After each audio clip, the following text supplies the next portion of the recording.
Hello, and welcome to Stasis Pod, the Transformers Rescue Bots podcast. I'm Rob. I'm Jen. And I'm Curly Joe. No. Shemp? Where did they even go that they were showing that? Yeah, that is a good question. Yeah, the robots and Cody went to see apparently a Three Stooges movie, maybe? Well, the question is, did they or didn't they? Because they and we haven't even mentioned the episode title yet, but yeah. One mentions he liked the part with the horse and the part with the feathers, which makes me wonder if they saw horse feathers.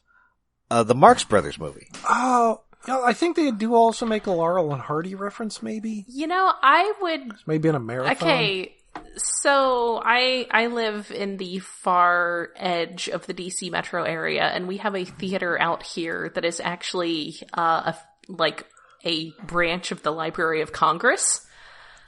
And they like to show old movies. Occasionally old movies includes like stuff from the 80s and Then I Want to Die. But I could totally see it being like a library or some other museum sort of, maybe not the Museum of Innovation or what it's called. But some museum sort of place, like doing a feature that was like a Marx Brothers movie with some Three Stooges shorts at the beginning and maybe some Laurel and Hardy shorts at the beginning. Anyway, the episode. Yeah, so today's episode is Shake Up. First aired August 11th, 2012. Written by show producer Nicole Dubik, who has also written a ton of previous episodes, most recently Walk on the Wild Side. Ooh, with the kitty. The one where they decide to find a pet at the zoo. Yes! Oh, yeah. That was a really good one. And yes, so we open with Cody and the Rescue Bots having just been to watch some form of classic comedy. Maybe the Three Stooges, maybe the Marx Brothers, whatever it was, Chase does not understand. That pie was a premeditated assault. Yes. Yeah, he's accusing them of breaking various laws. Yes, that movie consists of nothing but insults, law-breaking, and disruptive antics.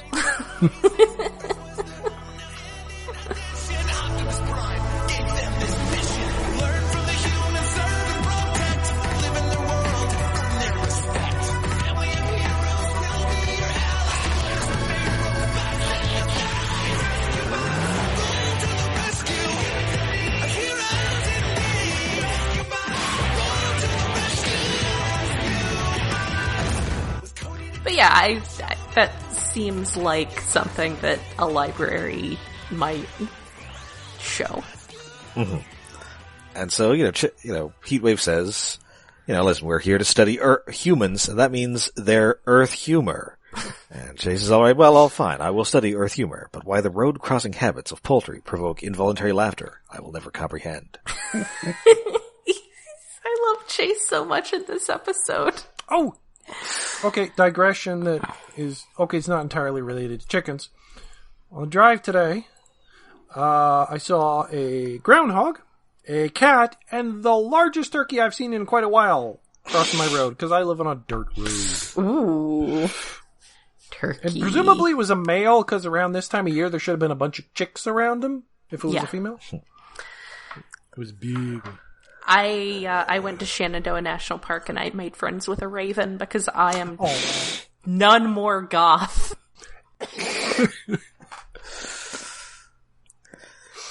Anyway, before they can decide what they're going to do about all this, they are attacked by a tiny UFO. I feel like this should not come as such a surprise, to be honest. I mean, as we'll find out, it was not entirely a surprise, but also I feel like it should not be a surprise. I feel like it should have been green, so it was a reference to Cosmos more than just being the standard Adamski-style flying saucer. Aw, that would have been nice. Like the little disc with a bump on top. Oh, well. Anyway, this whole thing is revealed to be part of Frankie's multimedia project. She's filming what appears to be an insane David Lynchian movie. Actually, I guess this was a surprise. I did have a moment where I was like, oh, were they acting? And this is like, oh, well, this was them filming this movie. But Heatwave does have that great line when they're like, oh, it's an alien invasion. And he says, takes one to stop one. And I was like, that's because they're aliens. So presumably that was not something he would have said if he was playing the role of a robot in a film. So Frankie is doing some extremely sketchy, like, film stuff. Yeah, but really, she's filming the most random things that, like, could be in Lynchian material. It's all I don't think it's Lynchian. I think it's Revenge of the Fallen. Because towards the end, Cody does bring up that she doesn't have a script. Yes. Yeah. Listen, alright, this is, listen, we need to fill some more time. We're gonna need some more Cade butt shots. Yes. Well, he's here. He's kind of distressingly willing to provide some, as it turns out. Oh, he very much wants to be in this movie, and he wants to invite the viewers to the gun show. Yes. Yeah. So yes, it turns out her little drone assistant, whose name I have already forgotten, Dither, was piloting the UFO. All the bots shift back into pretending to be robot mode, and then Cade is like, hey, someone shooting a movie? And then, yes, he would like to invite all the viewers to the gun show. It's really embarrassing. Also, Frankie is not at all interested. No. And also I like that Cody mentions that he's already finished this project and he made a cardboard diorama. Yes. This actually, I was having very strong flashbacks to my, my high school film production class in which I put a great deal of effort into making a music video, and other people just did like some half-assed thing, but I didn't care because I was super into my music video. Video? You had video cameras back then? It involved... Goodness. These weren't like... I don't mean old. Like... I mean, this was like... We had a little video studio. And we had... Actually, our favorite toy that we had was a projector. Because, like, a movie, like the sort of thing that's super basic these days that you can buy and it's like the size of a soda can and you can just, like, show all your buddies a movie in the backyard. This was much larger than a soda can, but you could hook it up to the VCR. And honestly, this was like the second level of film production class, so the teacher basically just assumed that we all knew what we were doing and went back to working on the yearbook project that he was responsible for and just let us do whatever. Mostly whatever was watching The Last Action Hero on the projector. But I like took that projector. To be or not to be. And was like. Not to be. I was like projecting scenes of aliens on like the movie Aliens on my friends and filming that for this, yeah, it was, the song was, The Offspring's, Come Out and Play. So, because that's what year it was. But, that's what it reminded me of was everyone else in the class doing this half-ass stuff and me getting super into making a music video. So I'm kind of feeling Frankie here. Oh no, I was just thinking about the Prime episode where Ratchet helps the kids with their project. That was so good. Yeah, so unfortunately the robots are going to help out with this, but as robots, and as robots with embarrassing props. Heatwave is so, like, he's like trying, like, she's like, Cade, and it's great because Cade is like, talking exactly how you do not, for instance, talk to your Alexa. He's like, okay, robots, just do whatever she says. Which is Cade's fault. Cade should have been, no, you cannot use these robots for these purposes, but no, he just hands over control of these robots to Frankie. And he does it in a way which is showing off his utter lack of acting abilities, because he's obviously talking to cognizant creatures that understand him and not talking to an AI. But then, yeah, she tells them all to transform and Heatwave doesn't want to, and he just has this moment of being like, And then I think Cody says something and he does it. So Yes. poor Although guy. at least he's not the one who has to wear the rainbow wig. Yes, that's Chase. I should have also given him a giant John 3:16 sign. No. No rainbow guy. Ask your parents, or possibly grandparents at this point. Yeah, we're old. Yeah. That guy's in jail for life now. Oh, jeez. So also, her father shows up to embarrass her. Yes, indeed, because he says, why do you need robots to dance when your father can dance? And then he begins popping and locking. Yeah. And then popping some joints and locking up his back.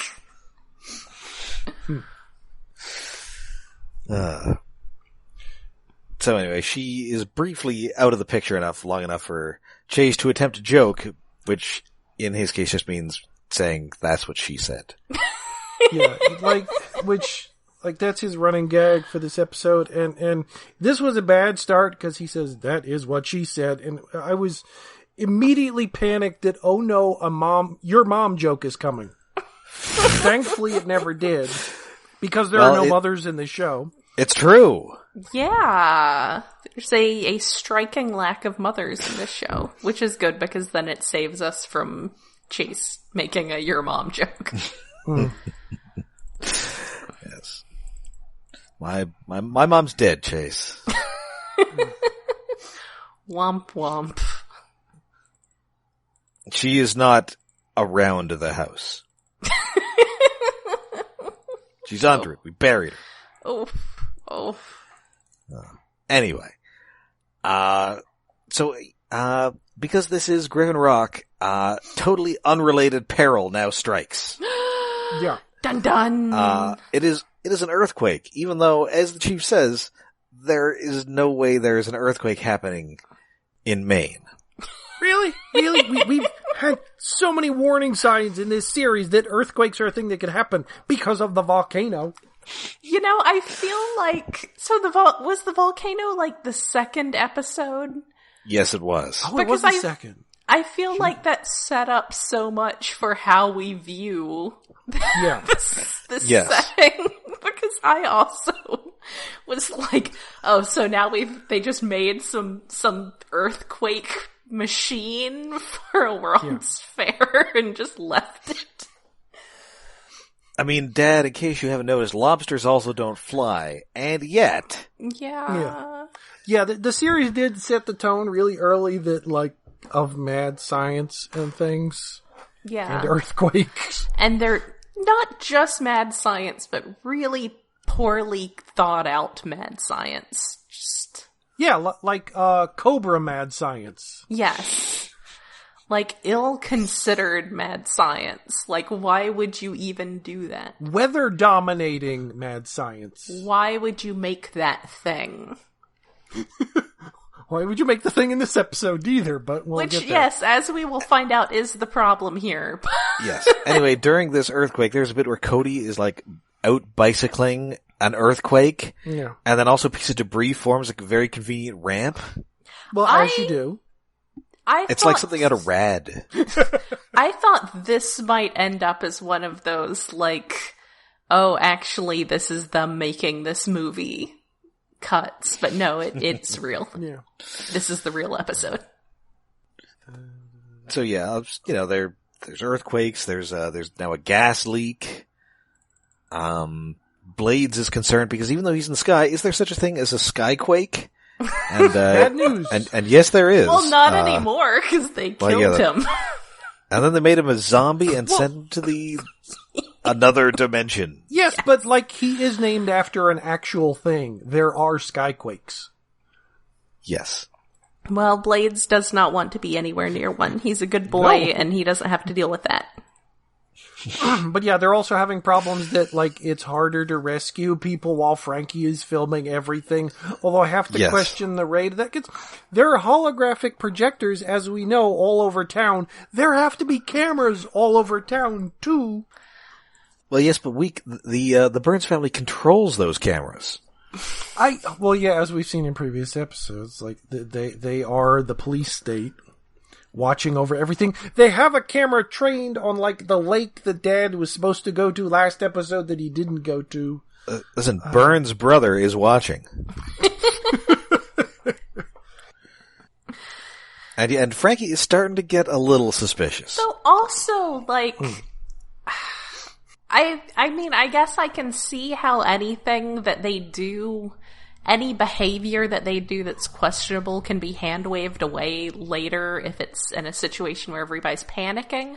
Yes. But I'm just thinking, if they're rescuing people, do they really need to be on... Like, do they need to be on better behavior if Frankie is filming it versus the fact that they're already dealing with people, like, being rescued?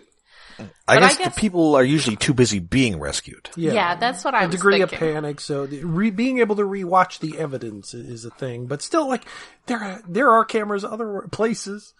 Are they just worried they can't delete that footage? Maybe. Basically, yes. Then they have to contact Fowler and hire one of his small children to delete the footage. Get Raph in there to delete the footage. That's what he does. So anyway, they finally, have Blades take Frankie home so they can have a relaxing evening. Yes. So they're back at the fire station. They're going to watch another movie. But Frankie is there because she's forgotten her big bag of props. Yeah. Conveniently.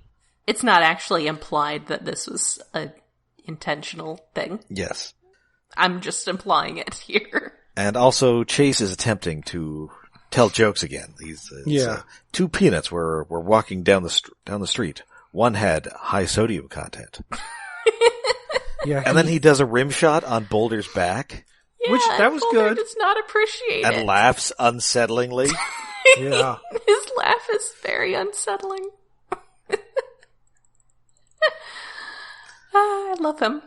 He's also trying to tell he's trying to tell a knock-knock joke, but he doesn't quite get the concept. Yes, so Yeah, he goes he ding rings dong. Bell. And Chief Burns is like, okay, you're not ringing the doorbell in a knock-knock joke. Knock knock. A concerned citizen. A concerned citizen who? A concerned citizen who is telling you that your car is double parked. I love him so much. Anyway, Frankie's very excited about his underground bunker. She's all, oh hey, it's an underground bunker where you're just talking to your inanimate objects here. He says And it goes makes on, him feel better. Yes. Which totally checks out. Yes. Just ask Alexa. It's self-care, Frankie. Yeah. Yes. Anyway, it turns out that the earthquakes have been tracked by Graham to the tunnels beneath Griffin Rock, as most terrible things are. Every other episode just about, although it's been 2 episodes in a row. Or has it been 3 episodes in a row? It might have been 3 episodes in a row. And then, next episode it's the Morlocks. Episode of that, you got some Chuds. Also, one after that, I think it's the worms from Dune. It's like it did, and then the worms from Beetlejuice. Then the worms from Tremors. The big 3 worm episodes in a row. Not a great idea. Gotta spread those out. But they're like, oh, it did so much damage. Imagine if it had hit the rocket fuel reservoir. That, what the hell? Like, what? I have multiple question marks after that note. I like to think that it's just a giant pool of rocket. Just a couple of no smoking signs around it. Chain link fence, just a basic chain link fence. There's like a lifeguard on duty. Just a 5-foot chain link fence, not like one of the 10-foot ones. It's sometimes the gate's hanging open a little. It's okay. It's next to the dog park. This town is so dangerous. Scruffle's got into the rocket fuel again. Gonna have to hose him off. Oh, could you scoop me a bit out of that? I'm gonna have a barbecue tonight. No. I mean, Doc Green has definitely invented a rocket-powered barbecue.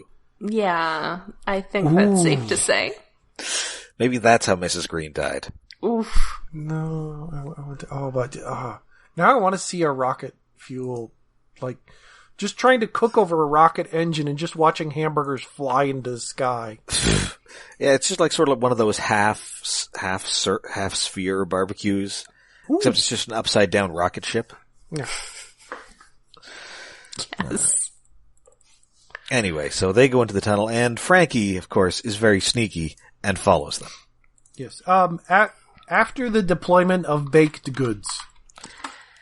Yes. Yes, like Chase throws a pie. cream pie. And as I think, is it the chief who wonders, where did you even get a pie? I know, yeah. A giant robot-sized pie. He says something about the deployment of baked goods being a cornerstone of comedy, and then yes, Chief is like, where did you even get a pie?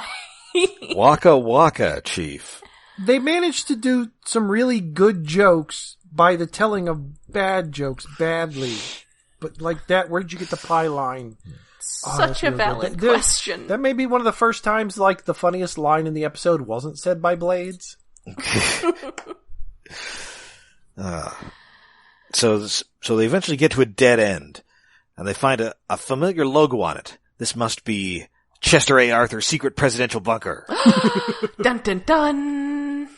No, it turns out that's actually just the logo for the Hall of Inspiration. I guess the same way that, like that blue hippo is the mascot for the, Metropolitan Museum of Art in New York. Oh, I haven't been in there in so long. I've never been there. My sister went. She brought me one of those hippos. Did we get an explanation twice? for what... I mean, is Chester A. Arthur just from Maine? I don't think there's ever been a president from Maine. So is there any explanation as to why he specifically is the random obscure president they have chosen? I think, it's kind of funny. I don't think he was particularly problematic. I feel like they would have probably researched and made sure to choose a mostly as unproblematic a president as possible.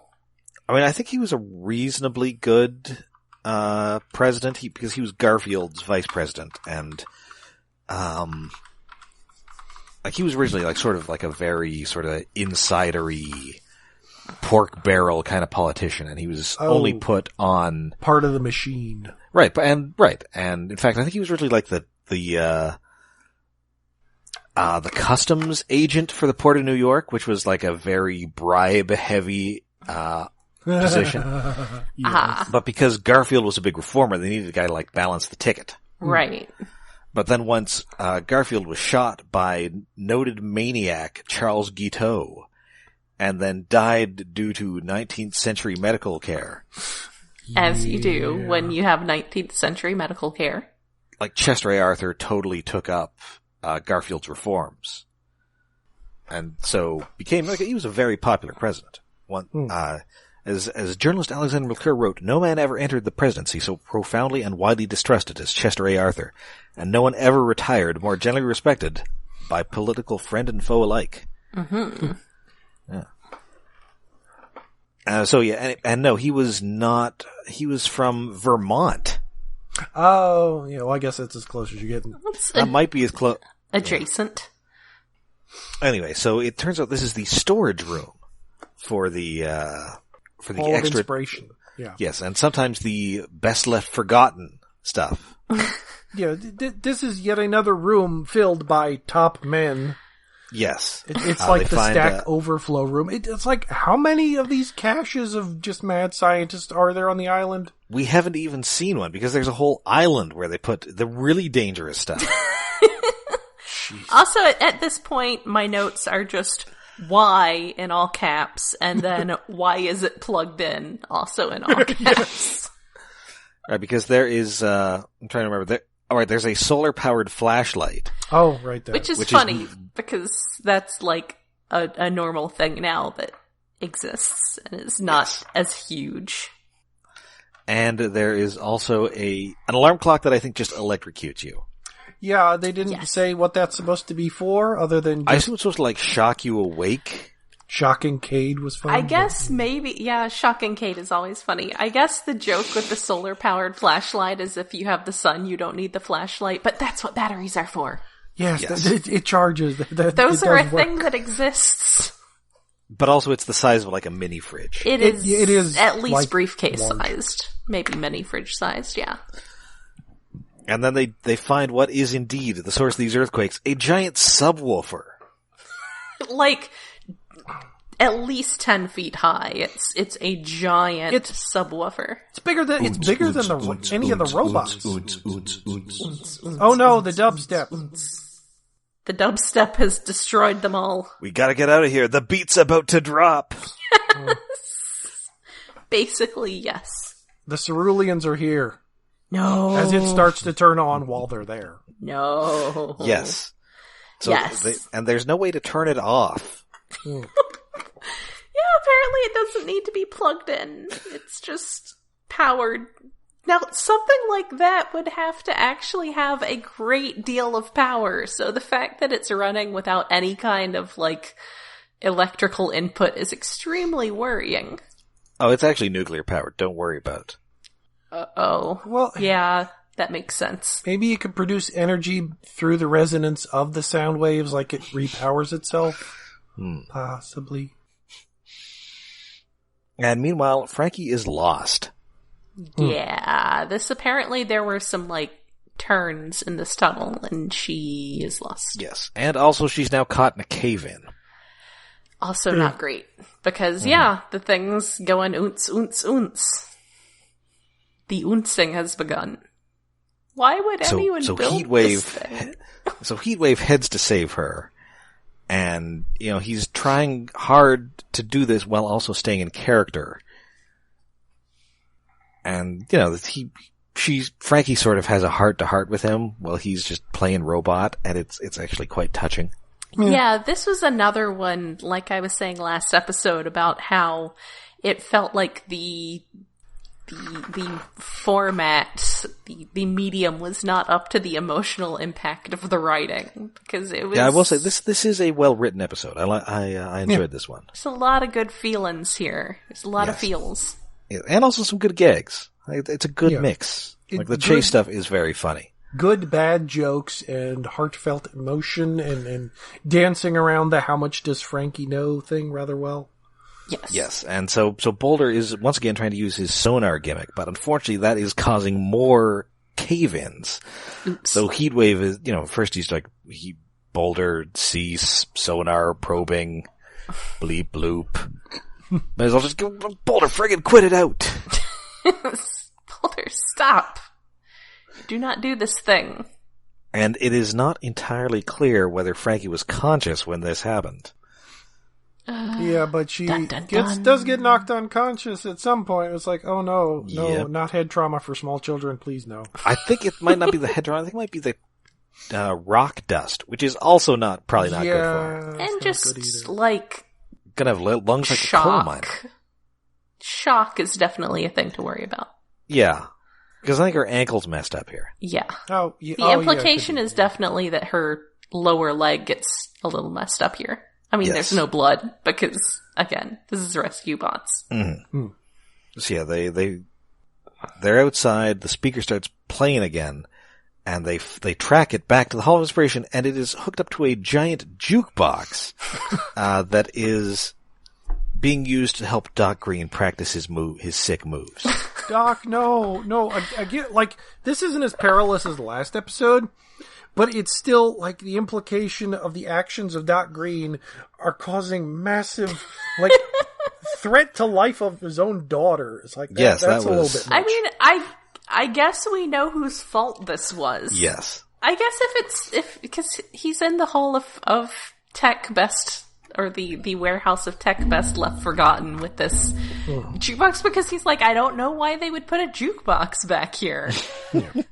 So it's possible that this was something his predecessor came up with. It I have to assume so. The jukebox has been there a while. The cataloging system in here is horrible. Things are not cross-referenced at all. No. You need to have descriptions of what all these things are.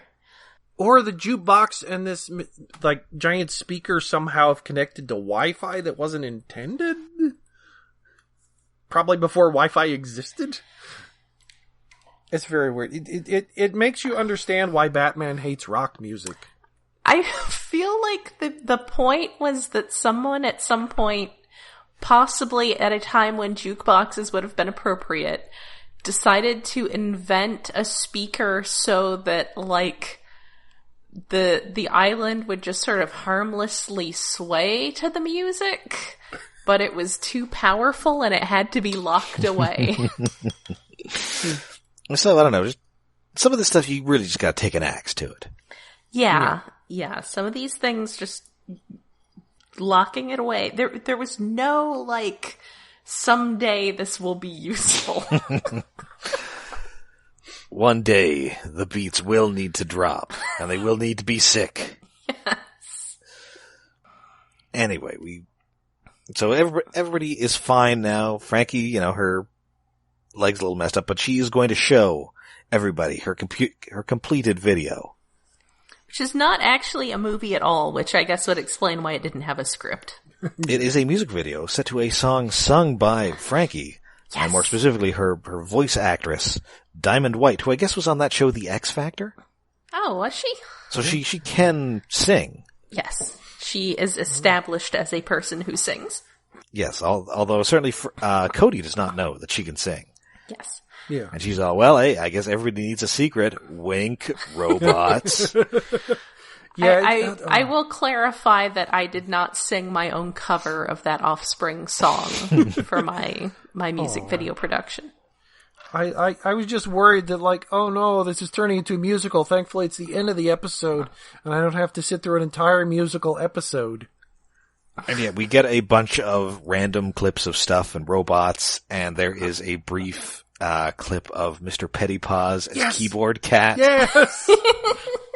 Keyboard Pettypaws. Oh, He's a good cat. He's a good teleporting cat. Which just made me realize, wow, that Keyboard Cat thing is really old, although Yes.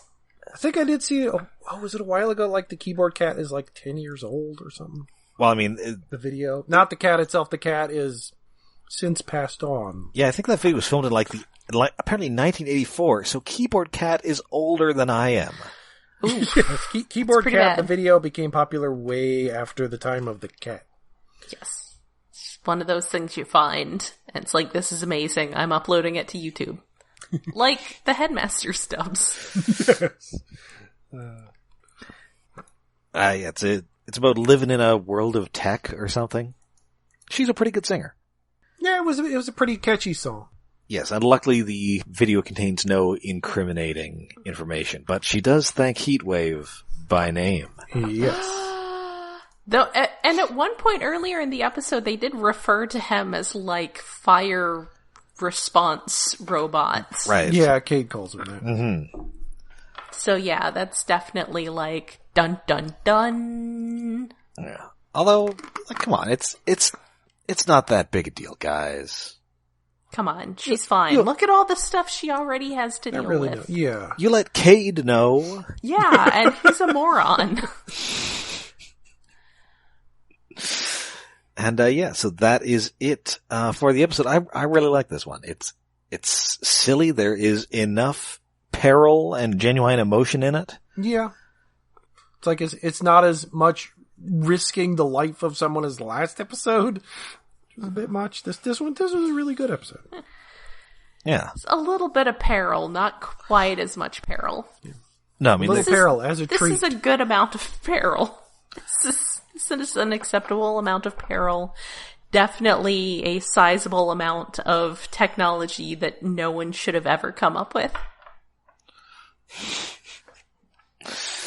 Also, the look that Heatwave has at the end is absolutely like, am I gonna have to kill her? Oh no. Wait, no. How much does she know? Alright. Heatwave, settle down. This is why Prime doesn't let you come hang out with everyone else. Alright, so I believe that now brings us to David's Tokusatsu Corner. Yes. Toku time. This week on QQ Sentai Go-Go 5! The Ghost Rescue Mission. It's a ghost episode, which doesn't coincide with the ghost episode of Rescue Bots quite, but that was about 4 weeks ago or something.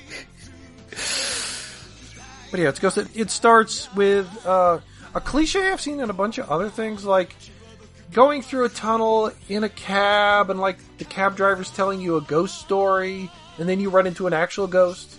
Although there's a bunch of perversions in the stories, like, oh, it turns out that the person riding was the ghost, or the cab driver was the ghost. Well, this time it turns out there was a ghost in the tunnel, and the rider in the cab was a ghost, and the car crashes, and there's an explosion, and cut the title, and then... So this episode's about, like, basically a monster lich that looks a bit like a mummy or something. What's his name? Oh, Grave Robber Zombies. My favorite! Yes. Yeah, okay, to watch this episode because he's necromancing and like raising ghosts from a graveyard that is next to a convenience store. But there's also a story like maybe the convenience store is built on a graveyard, and like Yellow Ranger gets scared at the beginning of the episode by seeing a ghost or something. Oh, there's a development that I think it started last episode. The brothers, except for the Red Ranger, are all now wearing color-coordinated shirts. Thank you. Sweet. So now you can tell which is which color Ranger. Yes, now I can tell them apart, the guys with almost the same haircut apart. It's like Green's wearing like a big, bulky green army jacket. Yellow's wearing one of those ring neck shirts with long sleeve. The sleeves are yellow. And Blue was wearing just a basic shirt, but he was also wearing like a lab coat in this episode over the shirt. See, when they have American casts and they get all diverse, you can at least tell them apart. That's good. I mean, you give me an all-white cast and I'm going to struggle to tell them apart. Yeah, it feels like it's worse in this show for some reason. Like, well, I guess if they all have the same haircut, that does make it a lot worse. It's like almost the same haircut. Like Blue's hair is a little bit longer. Green and Yellow are like have basically the same haircut. Red, at least you can tell because he gets the most lines, and he has really short, spiky hair, so he's easy to tell apart. And he's always wearing gray. He's not wearing red, but at least he's consistent with the gray. Anyway, where was I? Oh yeah, I was gonna say like it seems more annoying in this show. I guess the guys look a little bit more because of the hair. Like I just finished Zoo Ranger. What was the original Power Rangers, the dinosaurs and stuff. Finally, after, it turns out 3 years it took me to finish it.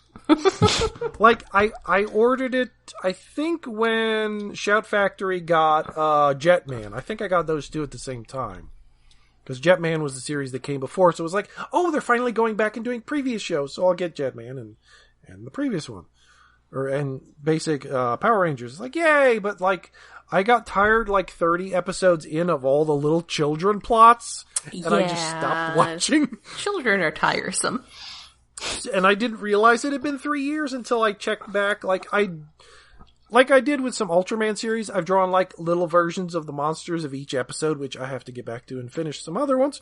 And I need to start the ones for this series, QQ Ranger.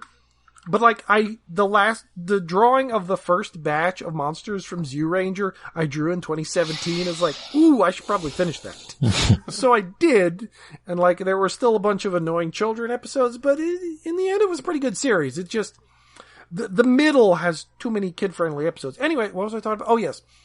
Rangers in QQ Ranger, they look a lot alike. Like in Zeo Ranger, at least they all wear color-coordinated outfits. The same outfits that are like these weird fantasy things with giant jewels on them every episode. That does help, but at least the guys in that all look different. Like the Black Ranger's like this tall, skinny, Frankenstein-looking guy. Yellow Ranger is a short, little guy with really squinty eyes called Boy. The boy. But like, yeah. Anyway, QQ Ranger. Back to that. Where were we? Oh yeah, Drop, the little baby, is turned into a cocoon and he's surprised. Is he powering up? Yes, he's powering up to his final form.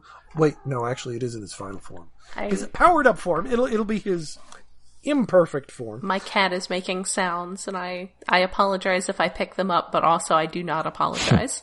No, I don't. Sorry, not sorry. This is digressing a lot. What? Anyway, it turns out it isn't a Yellow episode because he got scared first. It's more of a Blue-centric episode because apparently he gets scared easier, and it's like him dealing with ghosts, and he finds a little boy, who saw his grandfather as one of the ghosts that the Zombeast raised up from the graveyard. Oh no.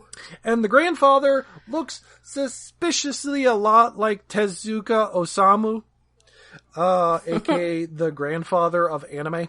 Or father of anime manga. Like the old guy with glasses wearing a little beret. The beret seems like a very specific detail. It is. Well, yeah, I don't know if there is the beret a big thing in Japan? Or was it in the 60s and 70s? If it is, it's probably because of Tezuka. Like, he wore it all the time. Like, if you see a guy with an old guy with a beret, that's a Tezuka reference. And I don't know why it's in this episode, because he didn't have anything to do with, although I guess it's harder to reference, his assistant, who, Ishinomori, who went on to create, Kamen Rider, Cyborg 009, and the first 2 Sentai series. Mm-hmm. Like, referencing him is a little harder, because he's just, like, a guy with glasses. And, well, I guess he does kind of often have, like, a big afro in pictures I've seen of him. He didn't wear a beret. He didn't wear a beret. The beret is easier to reference. Anyway, the grandfather, like, it turns out he was a children's book author who died a month ago, and the little boy misses him, and he doesn't want the Rangers to kill them, because it turns out they're not quite ghosts, but they sort of are. They're like, they explain it like the zombie monster used DNA from the bones of the people in the graveyard to create fake ghosts made of mud. Yes. And like, if you shoot them with like the Rangers laser beam things, they turn into a pile of dust. And like, the little kid doesn't want him to kill it. And the Blue Ranger wants, no, don't kill him. We want the little boy to meet his grandfather one last time and they could talk together. And it's like, weird and emotional. It's like, okay, yeah, that's nice. Have old memories. That's cute. And anyway, in the end, like, the little boy and his grandfather meet again, and they say, oh, we've met together. You can now defeat the monster, which will kill Grandpa, and he'll turn to dust. But it's not really Grandpa, but it is. Oh, no. Because it's got his memories from the DNA. That's not how this works. That's not how any of this works. But whatever. Fine, it's a ghost episode. I, too, have DNA memory. They kill the monster, and he doesn't turn giant, which is, again, like, that's happened quite a few times in this series. Like, that they kill a monster, and he doesn't become giant, which I'm not actually sure. I know it doesn't happen in every series in every episode, but, like, with Zyu Ranger, it happened pretty much every episode. With this series, there's, like, maybe every 5 or 6 episodes it doesn't happen. That's nice. It's a little change. You don't need the robot every episode, although I do like the giant robot every episode. Anyway. But giant robot. That's why I'm watching. Then shit gets crazy.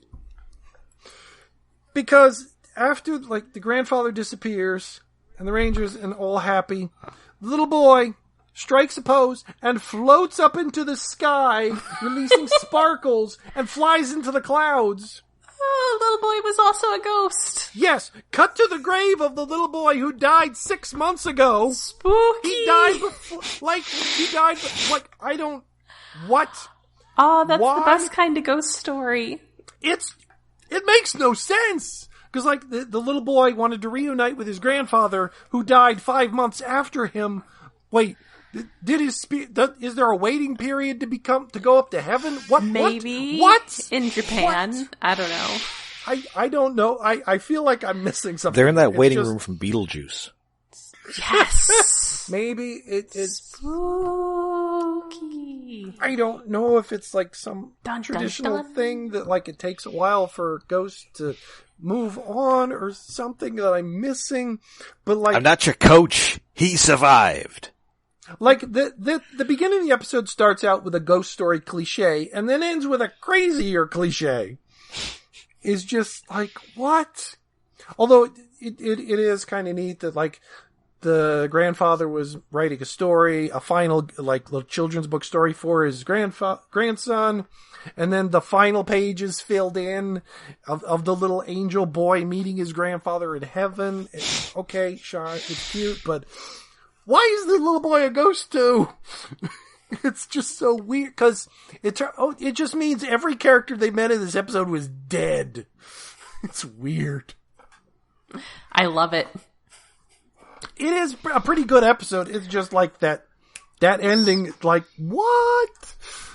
Spook. Got me to shout out loud, what? All right. So, that does it for this episode, but you can find us all over the internet. We're on Twitter, we're on Facebook, and we have a Patreon. Yes, we are hosted on iaconunderground.net, where we have a Patreon set up to help with hosting and other expenses. That is at iaconunderground.net/Patreon. And maybe by the time this episode goes live, we'll have decided what we're doing for July. That's right. Maybe. We will see. This episode, I think, will come out in July? Yes? Yeah. Well, yeah. Oh, okay then. Whether we'll have decided or not, still up in the air. We'll figure it out. It'll be great. Mm-hmm. It'll be something inspired. I've got to stop now before I start doing presidential impressions. Best episode ever in the history of the country. All right, so join us next week when we put the wet stuff on the red stuff. Oh, wait, I'm sorry. This isn't about Rescue Roy? I genuinely misread it as that when I saw the next episode thing pop up on Netflix, and I was disappointed that I was wrong. Oh. No, it is Rescue Boy. And it's written by an old friend. Ooh. Oh. That's right. So until then, I'm Rob. I'm Jen, and I have a cat on my lap now. And I'm David. I need to go find my cats. They probably need snacks. Okay. Ghost Child!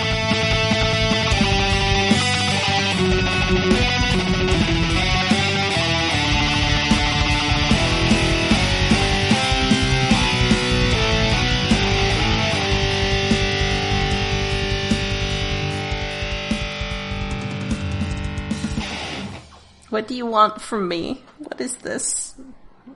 He does need brushing, though. How does he shed so much? Benjamin, how do you have so much fur? How do you have so much fur? He's so furry. Okay.